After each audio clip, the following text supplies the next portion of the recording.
जब आप कोई ऐसा वीडियो देख रहे हो जो आपको बहुत अच्छा लगता हो, उसके बीच में ब्रेक।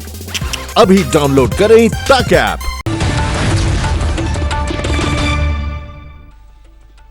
9 बजे की शुरुआत करेंगे दिल्ली बॉर्डर से, जहां पर कल अनलॉक 1 की शुरुआत हुई। वहीं दिल्ली के सीएम अरविंद केजरीवाल ने दिल्ली बॉर्डर सील करने का भी ऐलान कर दिया। रविवार तक बॉर्डर सील रहेंगे। दिल्ली के अलग अलग बॉर्डर पर क्या है हाल, ये जानने के लिए चलते हैं अपने तमाम संवाददाताओं के पास आपको। लेकिन उससे पहले आपको तस्वीरें दिखा देते हैं, क्योंकि तस्वीरों में ये साफ हो रहा है कि किस तरीके से इस वक्त परेशानी का सबब है बॉर्डर एरियाज में, क्योंकि यहां पर लोग इस बात को समझ नहीं पा रहे हैं कि दरअसल जब अनलॉक 1 शुरू हो चुका है तो बॉर्डर क्यों सील किए गए हैं। ऐसे में लोगों को आवाजाही में दिक्कतें आ रही हैं। कई लोग अपने दफ्तर तक पहुंचना चाहते हैं, चाहे वो हरियाणा से हो, गाजियाबाद से हो। रोजाना वो ये बॉर्डर क्रॉस करते हैं। ऐसे में पास नहीं होने से वहां पर पुलिस वालों की तरफ से इन्हें रोका जा रहा है। दिल्ली नोएडा बॉर्डर, दिल्ली गाजियाबाद बॉर्डर और साथ ही दिल्ली गुरुग्राम बॉर्डर, सबकी तस्वीरें हम आपको दिखा रहे हैं। और यहाँ पर लगातार चेकिंग हो रही है। पास दिखाने पर भी आपको आगे जाने दिया जा रहा है। संजय शर्मा हमारे संवाददाता इस वक्त दिल्ली नोएडा बॉर्डर पर मौजूद हैं। संजय, जब अनलॉक 1 शुरू हो गया, आपने तमाम रियायतें दे दी, ऐसे में आपने बॉर्डर सील कर दिया रविवार तक, कैसे लोग अपने गंतव्य तक पहुंच पाएंगे? क्योंकि सबके पास पास हो ये जरूरी नहीं है। हफ्ते भर तो लोगों को ऐसे ही रहना पड़ेगा, क्योंकि दिल्ली सरकार ने भी ये तय किया है कि जब तक चीजें काबू में नहीं आ रही हैं, लिहाजा ऐसे में बॉर्डर सील करने के अलावा कोई दूसरा उपाय है नहीं जिससे फौरन चीजों को काबू किया जा सके। हरियाणा और उत्तर प्रदेश पहले ही ये फैसला कर चुके हैं कि जितने मामले उनके यहाँ एक्टिव केस आए हैं जिलों में, उनमें से 42% से ज्यादा ऐसे हैं जिनका दिल्ली से सीधा संबंध रहा है। लेकिन अब एक राहत की बात और आई है। हेल्थ मिनिस्ट्री की तरफ से जो डेटा जारी किया गया है, उसमें एक्टिव मरीज, कोरोना से संक्रमित और ठीक होने वाले मरीज, दोनों का आंकड़ा नेक टू नेक यानी बिल्कुल शाना बशाना चल रहा है। और ऐसे में साथ साथ चल रहा है, तो ऐसे में राहत महसूस की जा सकती है कि ठीक होने वाले मरीज जिन्होंने कोरोना को मात दी है, जल्दी ही उसका आंकड़ा ऊपर चढ़ेगा और नए संक्रमित मरीजों का आंकड़ा धीरे धीरे नीचे जाएगा। यानी हम मान सकते हैं कि कर्व की तरफ हम आ गए हैं। लेकिन तब वहीं दूसरी तरफ ये बताया जा रहा है कि अगर हमने एहतियातों में और जिस तरह का हम पालन कर रहे हैं उसमें थोड़ी सी भी ढील हुई, तो आगे जैसे ही मानसून आएगा उस समय कोरोना के संक्रमण का प्रकोप और बढ़ सकता है। लिहाजा अभी हमें और सतर्क रहने की जरूरत है। फिलहाल ये देखना आसान होगा कि कल जहां बेरोक टोक गाड़ियों की आवाजाही यहां से जारी। पुनीत हमारे संवाददाता इस वक्त दिल्ली गाजियाबाद बॉर्डर से हमारे साथ जुड़ गए हैं। पुनीत, क्या तस्वीर आप वहां पर देख पा रहे हैं? वहां पर जाम लगा हुआ है, लोगों को किस तरह की दिक्कतें आ रही हैं, क्या बातचीत हुई है आपकी उनसे? देखो, आपको बता दूं कि जो गाजियाबाद में घुसने वाली जो सीमा है उसको तो बंद किया गया है। लेकिन चूंकि केजरीवाल ने कहा था कि दिल्ली में 20,823 मरीज हैं, लिहाजा जो बॉर्डर एरिया है उनको 7 दिन के लिए बंद किया जा रहा है। लेकिन जो गाजियाबाद से दिल्ली आने वाले लोग हैं, ये बॉर्डर है, इसको बंद नहीं किया गया है। नेहा, यहाँ पर आपको बता दूं, आदेश दिया है मुख्यमंत्री केजरीवाल ने बॉर्डर बंद करने का, लेकिन बॉर्डर बंद नहीं किया गया, यहाँ खुला हुआ है। जो दिल्ली पुलिस के जवान खड़े हैं, इनका साफ तौर पर कह रहा है कि उन्हें किसी भी तरीके का आदेश बॉर्डर बंद करने का नहीं मिला। लिहाजा आप देख सकते हैं कि मेरे पीछे जो गाड़ियां हैं, जो गाजियाबाद से दिल्ली की तरफ आ रही हैं, भारी संख्या में गाड़ियां लगातार आराम से इसी तरीके से बेरोक टोक दिल्ली की सीमा में प्रवेश कर रही हैं। यानी कि जो गाड़ियां एनसीआर खासतौर से गाजियाबाद या उत्तर प्रदेश की तरफ से आ रही हैं, वो यहां पर आराम से दिल्ली की सीमा में जा रही है। पुलिस उनका कोई कागज कुछ भी चेक नहीं कर रही है, क्योंकि अनलॉक 1 में ये कहा गया कि आप इंटरस्टेट जा सकते हैं। जबकि दूसरी तरफ केजरीवाल ने बॉर्डर सील करने के लिए कहा था। लेकिन गाजीपुर बॉर्डर की बात करें तो दिल्ली की तरफ से ये बॉर्डर बहुत बहुत शुक्रिया पुनीत इस तमाम जानकारी के लिए आपका। साफ तौर पर यहाँ पर असमंजस की स्थिति है। हालांकि सीएम की ओर से ऑर्डर्स दे दिए गए हैं कि सभी बॉर्डर्स को सील कर दिया जाए। दरअसल दिल्ली सरकार के इस फैसले के पीछे राजधानी में कोरोना की बढ़ती रफ्तार को माना जा रहा है। दिल्ली में कोरोना संक्रमण 20,000 के पार पहुंच गया है। ऐसे में तमाम एहतियात बढ़ते जा रहे हैं। हालांकि अनलॉक 1 की शुरुआत हो चुकी है, लेकिन इस बीच भी बॉर्डर्स को सील करने का आदेश है। दिल्ली में बढ़ गई कोरोना की रफ्तार, संक्रमित 20,000 के पार। दिल्ली में अनलॉक 1 के पहले ही दिन बेकाबू हुआ कोरोना संक्रमण। दिल्ली में 24 घंटे में 1000 के करीब पहुंचा संक्रमितों का आंकड़ा। दिल्ली में 24 घंटे में ही 50 लोगों की मौत रिपोर्ट हुई। तो भले ही अनलॉक 1 में खुल गई हों दिल्ली की दुकानें, खुल गए हों दिल्ली के बाजार, बाजारों में उमड़ने लगे हों ग्राहक, मगर इस अनलॉक 1 में दिल्ली वालों को याद रखना होगा कि न तो कोरोना खत्म हुआ है और न ही कोरोना की रफ्तार में कमी आई है। देखिए ना, अनलॉक 1 के पहले ही दिन की तस्वीरें थी ये। पहले दिन ही दिल्ली की सड़कों पर लोगों का रेला निकल आया, गाड़ियों से पट गई दिल्ली की सड़क। सब इस बात से बेखबर कि कोरोना कहीं नहीं गया है, संक्रमण पहले से ज्यादा स्पीड में बढ़ रहा है। दिल्ली के आंकड़े डराने वाले हैं। दिल्ली में कोरोना संक्रमितों की संख्या 20,834 हो गई है। पिछले 24 घंटे में दिल्ली में कोरोना के 990 मामले सामने आए हैं। पिछले 24 घंटे में ही दिल्ली में 50 लोगों की मौत रिपोर्ट हुई है। दिल्ली में अब तक कोरोना संक्रमण से 523 लोगों की मौत हो चुकी है। दिल्ली के मुख्यमंत्री बार बार लगातार कह रहे हैं कि दिल्ली में कोरोना संक्रमण से डरने की कोई जरूरत नहीं है। ये थोड़ा चिंता का विषय है, लेकिन घबराने की कोई जरूरत नहीं है। मैं आपका मुख्यमंत्री आपको ये भरोसा दिलाना चाहता हूं कि आपकी सरकार कोरोना से 4 कदम आगे चल रही है। अब तो मौत के आंकड़ों में भी बढ़ोतरी हो रही है। दिल्ली वालों को डरना लाजमी है। देखिए, ये चिंता की बात है। हिंदुस्तान में कोरोना वायरस के केसेस लॉकडाउन अनलॉक 1 के बावजूद बहुत बढ़ रहा है। एक दिन में 8,000 का आंकड़ा पार कर रहे हैं 24 घंटे में। हालात चिंताजनक के साथ साथ भयानक भी हैं। आज कोरोना ने पश्चिम एमसीडी में भी घुसपैठ की। वेस्ट एमसीडी में 2 कर्मचारी कोरोना पॉजिटिव पाए गए हैं। हेल्थ विभाग की एक महिला के कोरोना पॉजिटिव पाए जाने के बाद हेल्थ विभाग का ऑफिस फिलहाल बंद कर दिया गया है। महिला के संपर्क में आए कर्मचारियों को क्वारंटीन कर दिया गया है। मान के चलिए कि दिल्ली कोरोना के ढेर पर बैठी है। हालात बिगड़ते ही जा रहे हैं और अब तो खतरा कई गुना बढ़ गया है, क्योंकि दिल्ली में दुकान, बाजार, सड़कें समेत बहुत सारी चीजें खुल गई हैं। अब दिल्ली वालों को ही तय करना है कि कोरोना से उन्हें कैसे बचना है।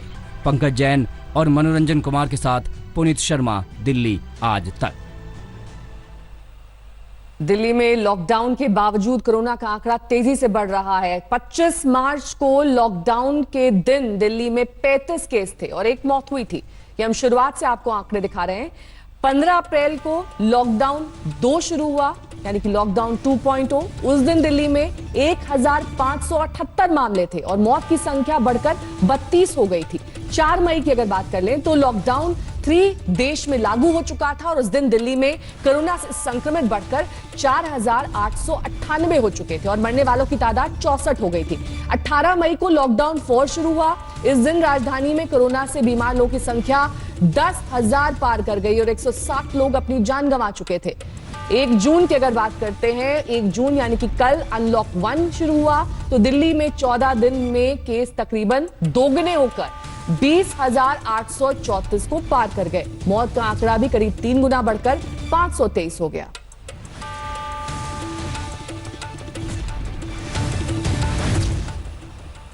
तो कोरोना के बढ़ते आंकड़ों से अगर आप डर रहे हैं तो इस खबर को ध्यान से देखिए, क्योंकि आपके डर को कम करने के लिए काफी है। देश में कोरोना के कुल मामले 2 लाख पहुंचने वाले हैं, जो लोगों को परेशान कर रहे हैं। लेकिन कुल केस के साथ जुड़े 2 आंकड़े उम्मीद बढ़ाने वाले हैं। आपको बता दें कि कल पहली बार एक्टिव केसेस और ठीक हुए मरीज लगभग बराबरी पर आ गए। जी हां, देश में अगर एक्टिव केसेस करीब 93,000 हैं तो ठीक हुए मरीजों की संख्या 91,000 है। भारत का रिकवरी रेट 48% है, जबकि मृत्यु दर 2.83% है।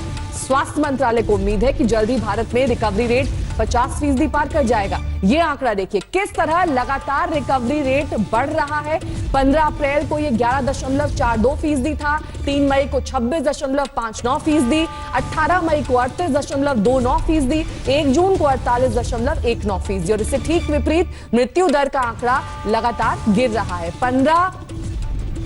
15 अप्रैल को ये 3.30% था, 3 मई को 3.25%, 18 मई को 3.15% और 1 जून को मृत्यु दर गिरकर 2.83% पर आ चुका है। अब जरा दुनिया और दूसरे देशों की तुलना कर लेते हैं पूरी दुनिया में किस तरीके से 31 मई को मृत्यु दर 31 मई को 6.19% था। अमेरिका में आंकड़ा 5.92% था। यूके में 14.07%, इटली में 14.33%, स्पेन में 12.12%, फ्रांस में 19.35% और भारत में ये 2.83% है। यकीनन हर भारतीय के लिए ये सकारात्मक खबर है और खुश कर देने वाली खबर है।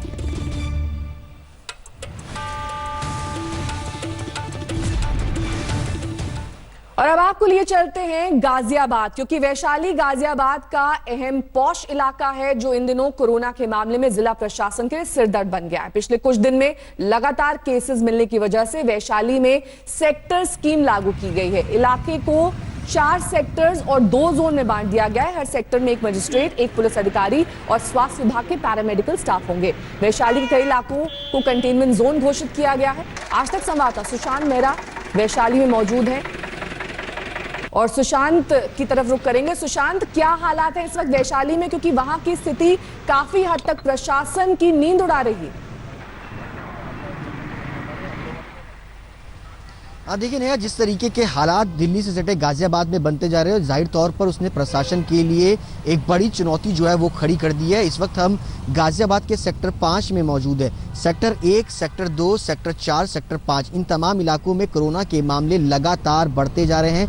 ये सेक्टर 5 का इलाका है जहां पर जो सीनियर सोसाइटीज़ हैं उसमें सिटीजन सोसाइटी है और उसके अलावा डबल स्टोरी सोसाइटी है, जिसके अंदर लगातार मामले जो हैं वो बढ़े हुए हैं। स्थिति आप देख सकते हैं कि पूरी सोसाइटी को और पूरे वैशाली सेक्टर को इस तरीके की सोसाइटी की तरफ से अगर कहा जाए तो इस तरीके से सील कर दिया गया है। किसी को भी अंदर से बाहर आने की इजाज़त जो है वो नहीं दी जा रही है। सिर्फ एसेंशियल सर्विस, खाने पीने की जो चीज़ें हैं सिर्फ वही लोग अंदर लेके जा सकते हैं, किसी को बाहर आने की इजाज़त नहीं है। इसके साथ साथ बिना मास्क लगाए अगर कोई व्यक्ति घूमता हुआ नजर आता है तो उसके ऊपर सख्त कार्रवाई जो है वो की जा रही है।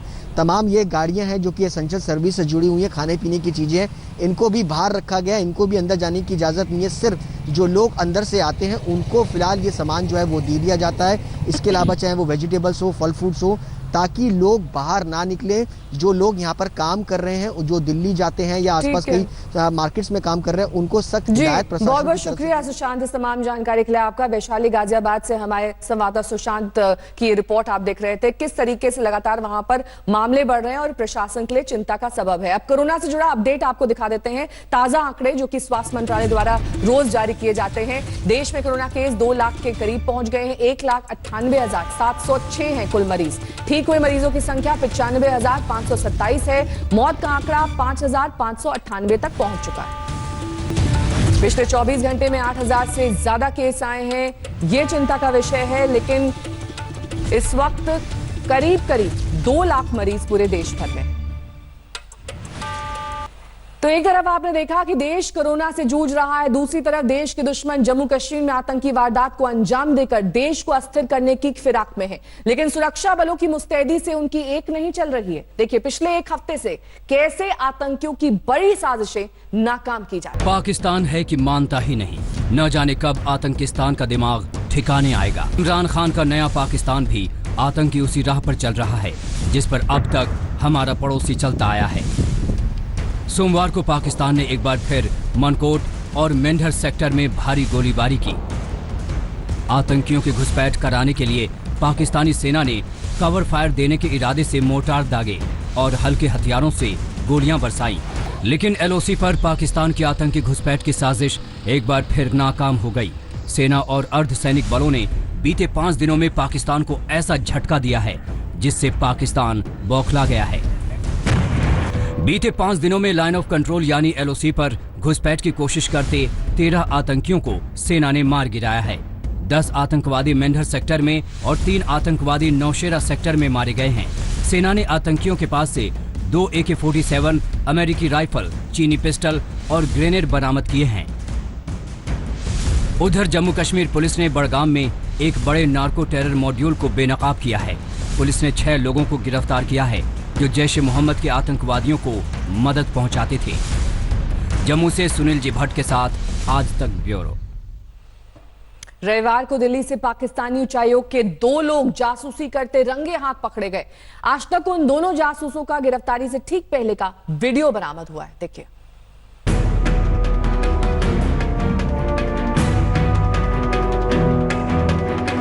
ये एक्सक्लूसिव वीडियो है पाकिस्तानी जासूस आबिद हुसैन और मोहम्मद ताहिर का।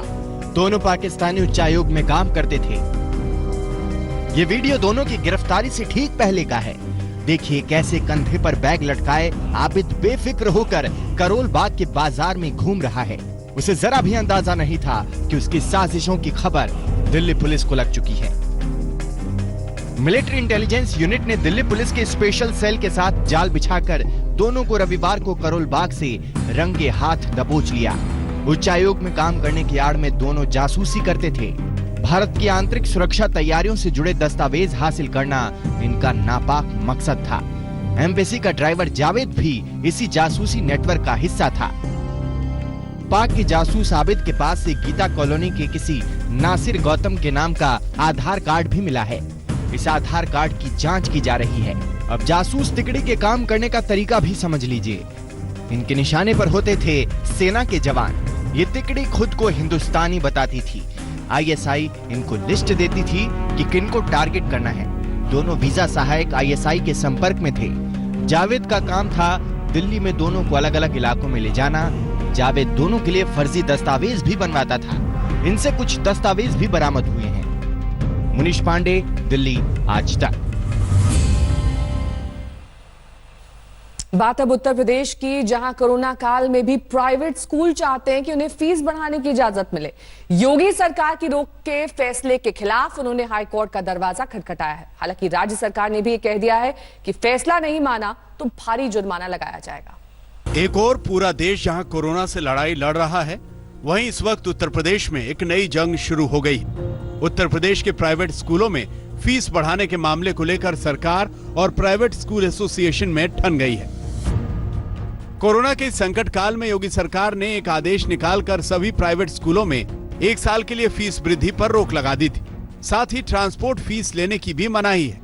और सरकार के इसी फैसले के खिलाफ association of private school Uttar Pradesh ने हाईकोर्ट का दरवाजा खटखटाया है।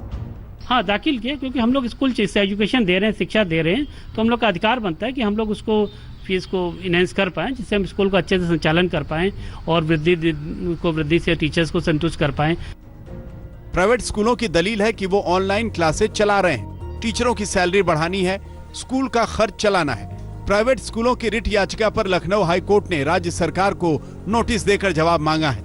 अगली सुनवाई 18 जून तय कर दी गई है और निजी स्कूल संघ नामी गिरामी वकील कपिल सिब्बल को अपना पक्ष रखने के लिए चुना है। इधर यूपी सरकार ने इरादा साफ कर दिया है कि प्राइवेट स्कूलों की फीस बढ़ोतरी के खिलाफ वो सुप्रीम कोर्ट तक लड़ेंगे। नहीं, ये तो सामान्य प्रक्रिया है। कोई कोर्ट में जाएगा तो कोर्ट दूसरे पक्ष को भी सुनेगा। लेकिन जो ये संक्रमण काल है, आपदा का समय है और सरकार नीति विषयक कोई भी निर्णय ले सकती है। Association of private school Uttar Pradesh में 1200 से ज्यादा स्कूल हैं। हालांकि कई छोटे संघ ऐसे भी हैं जो इस मुद्दे पर सरकार के साथ हैं। तो हम उसका मान रखेंगे और हम नहीं बढ़ाएंगे, क्योंकि कोई वजह नहीं है। इस समय जो सिचुएशन है वो सब समझ रहे हैं, इवन टीचर समझ रहे हैं। यहाँ तक कि ये भी कह दिया गया है कि हम नहीं इंक्रीमेंट्स करेंगे। 2018 में योगी सरकार ने एक कानून लाकर हर साल मनमाने तरीके से फीस बढ़ाने की प्रथा पर रोक लगाई थी। लेकिन कोरोना के महासंकट के बीच भी पहले से ही भारी फीस वसूल रहे निजी स्कूलों को अब और मुनाफा चाहिए।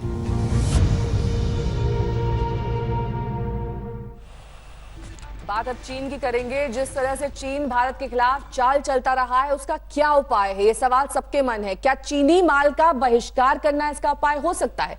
इस दिशा में खुलकर तो नहीं, लेकिन इशारों में सरकार के मंत्री बोलने लगे। चीन को अब बुलेट से नहीं, वॉलेट से मात देने की तैयारी चल रही है। लद्दाख में हमारी सरहद का अतिक्रमण करता है वो है चीन। नेपाल जैसे भारत के दोस्त को भड़काता है। वो भारत में आतंक फैलाने वाले पाकिस्तान को शह देता है। तो इस चीन से कौन रखे दोस्ती, क्यों रखे दोस्ती? जिस चीन के डीएनए में धोखा भरा, जिसकी रगों में खून की जगह विश्वासघात बहता है। लेकिन अब भारत चीन को जवाब देना जान गया है। प्रेसिडेंट का भी स्टेटमेंट देखा होगा, पढ़ा होगा समाचार पत्रों में और चैनल्स पर भी आपने देखा होगा उसे। उन्होंने स्पष्ट रूप से कहा कि हम डिप्लोमेटिक डायलॉग के द्वारा हम इस मामले को रिजॉल्व करना चाहते हैं। भारत की भी यही कोशिश है कि तनाव किसी भी सूरत में न बढ़े, बल्कि मिलिट्री लेवल पर यदि बातचीत करनी है तो मिलिट्री लेवल पर बातचीत करके, डिप्लोमेटिक लेवल पर बातचीत करनी है तो डिप्लोमेटिक लेवल पर बातचीत करके उस मामले को सुलझाया जाना चाहिए। और इस समय मैं जानकारी देना चाहता हूं कि मिलिट्री लेवल पर और डिप्लोमेटिक लेवल पर इस समय चाइना के साथ बातचीत चल रही है। एक तरफ हिंदुस्तान सीमा पर चीन को जवाब देने का दमखम रखता है, तो दूसरी तरफ उसकी आर्थिक कमर तोड़ने की भी बात चल रही है। इसके लिए चीनी माल के बहिष्कार की आवाज उठने लगी है, जिसे सरकार भी सुन रही है। चीन का खिलौना, चीन के इलेक्ट्रॉनिक सामान और अब तो चीन से आ रहे हैं पूजा पाठ के सामान। धीरे धीरे ऐसी सोच बनती जा रही है कि हिंदुस्तान चीन का माल खरीदता है और हिंदुस्तान से मिले पैसे को चीन हमारे खिलाफ ही इस्तेमाल करता है। इसलिए इसके सामान के बहिष्कार की मांग उठने लगी है। भारत की बुलेट पावर से भी ज्यादा वॉलेट पावर काम आएगी। हम आप भारतीय उद्योग को मारकर हर साल 5 लाख करोड़ के सामान खरीदते हैं। दूसरी तरफ हमारी युवा चीनी सॉफ्टवेयर, एप्स, गेम्स जैसे टिकटॉक, चेरिट, इन सब में मस्त उन्हें करोड़ों करोड़ों का पैसा भेज रहे होंगे। बहुत जरूरी है कि हम एक नागरिक जवाब जरूर दें और इसे एक अभियान बनाएं। भारत और चीन के आर्थिक रिश्तों को देखें तो पिछले साल भारत ने चीन से 5,62,600 करोड़ रुपए का माल खरीदा, जबकि चीन को बेचा 1,35,200 करोड़ रुपए का। भारत चीन से इलेक्ट्रिक चीजें, साउंड, टेलीविजन और इनसे जुड़ी चीजें खरीदता है। ऑर्गेनिक केमिकल्स और प्लास्टिक की चीजें भी चीन से भारत बहुत आती है। इतना ही नहीं, न्यूक्लियर रिएक्टर्स और बॉयलर्स जैसी चीजें भी भारत चीन से लेता है। लेकिन चीन की हरकतों ने भारत को निराशा और गुस्से में भर दिया है। इसका असर उन टिकटॉक पर भी पड़ सकता है जो चीन से हिंदुस्तान आए। थोड़ी सोशल कमेंट्री थी, थोड़ा टिकटॉक की सुपरस्टार नज़मा अप्पा भी चीन की हरकतों से बेहद नाराज है, जो चीन की हर चीज के बहिष्कार की बात कर रही है। मैं ये मानती हूँ कि हमें इन जनरल अपनी डिपेंडेंसी चाइनीज प्रोडक्ट से धीरे धीरे कम कर देनी चाहिए। जैसा कि सोनम वांगचुक जी ने अपने वीडियो में बोला था कि सॉफ्टवेयर को 1 हफ्ते में और हार्डवेयर को 1 साल में हम अपनी डिपेंडेंसी उनसे रिड्यूस कर सकते हैं, और वो एक अच्छी चीज है। कोई हार्म नहीं है हमें थोड़ा सेल्फ रिलायंट बनने में। चाहे लखनऊ की रीना द्विवेदी हो या धनबाद के गांव में रहने वाले सनातन महतो, जिनको 13 लाख लोग फॉलो करते हैं, सबको लगता है कि चीन को बुलेट की जगह वॉलेट से जवाब देना ज्यादा बेहतर है। चीन ने अपनी शामत बुला ली है। अगर भारत ने उसके प्रोडक्ट्स का बॉयकॉट कर दिया तो उसकी अर्थव्यवस्था को संभालने वाला कोई नहीं मिलेगा। आज तक ब्यूरो। आपने देखा कि किस तरीके से बुलेट को वॉलेट से मारने की कोशिश है, लेकिन एक और जंग चल रही है। ये है ऑनलाइन वॉर। आइए अब आपको दिखाते हैं क्या है ये साइबर वॉर, जिसके जरिए चीन भारत को घेरना चाहता है। रणभूमि पर युद्ध नहीं, पर इसे आप एक ऑनलाइन वॉर समझिए। सीमा पर गोली नहीं, इसीलिए ऑनलाइन बोली से जंग जीतने की कोशिश है ये। और इस जंग में पाकिस्तान और चीन साथ साथ कर रहे हैं काम। अभी जो आप लद्दाख के अंदर देखेंगे, एक नया तरीका देखने को मिल रहा है, जहाँ चीनी और पाकिस्तानी हैंडल मिलकर एक कहीं ना कहीं भारत और चीन के प्रति जंग उकसाने का एक काम कर रहे हैं। दूसरा, एक ऐसा नैरेटिव पैदा कर रहे हैं कि भारत की सेना दबाव में है। वीडियो शेयर करे जा रहे हैं, पुरानी फोटो शेयर करी जा रही है, जहां हमारे जो सैनिक हैं उनको एक दयनीय हालात के अंदर दिखाया जा रहा है और भड़काया जा रहा है कि इसका जवाब दीजिए।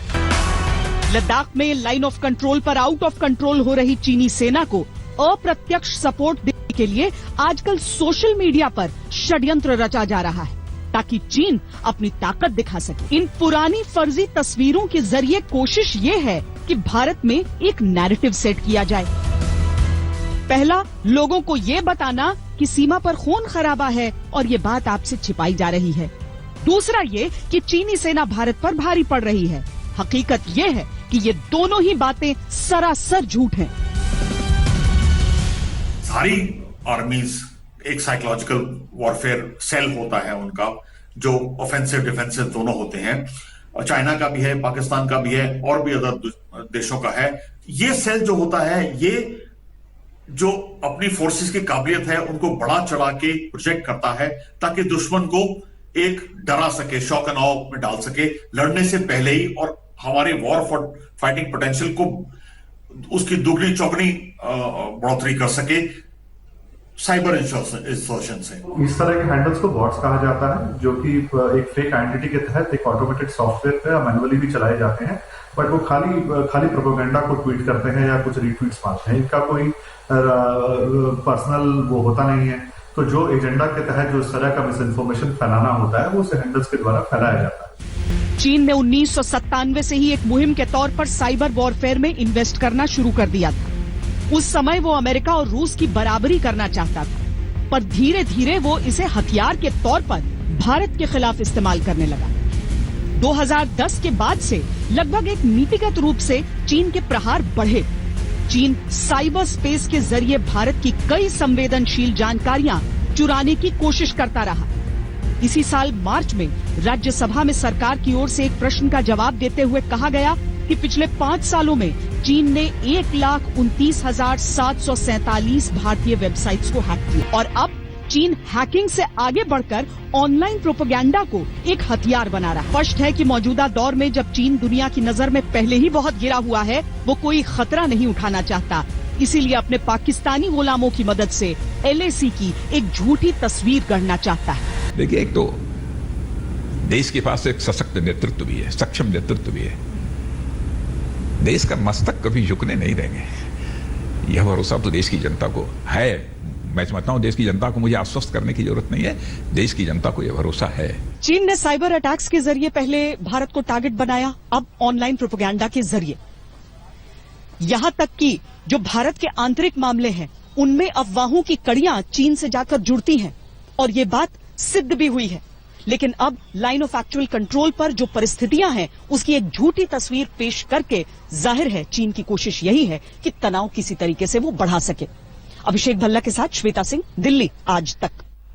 और अब श्वेत, अमेरिकी जॉर्ज फ्लॉयड की पुलिस हिरासत में मौत के बाद अमेरिका में उबाल थम नहीं रहा है। कल प्रदर्शनकारियों ने एक बार फिर व्हाइट हाउस के बाहर धावा बोला।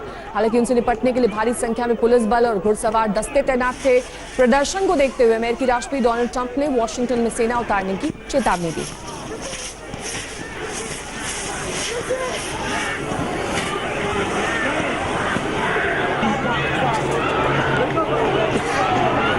नमस्कार, मैं हूं अंजना ओम कश्यप। हमें उम्मीद है ये वीडियो आपको पसंद आया होगा। लेटेस्ट खबरों के लिए यूं ही देखते रहिए आज तक और इस वीडियो के पसंद आने पर लाइक, शेयर एंड सब्सक्राइब करना ना भूलें।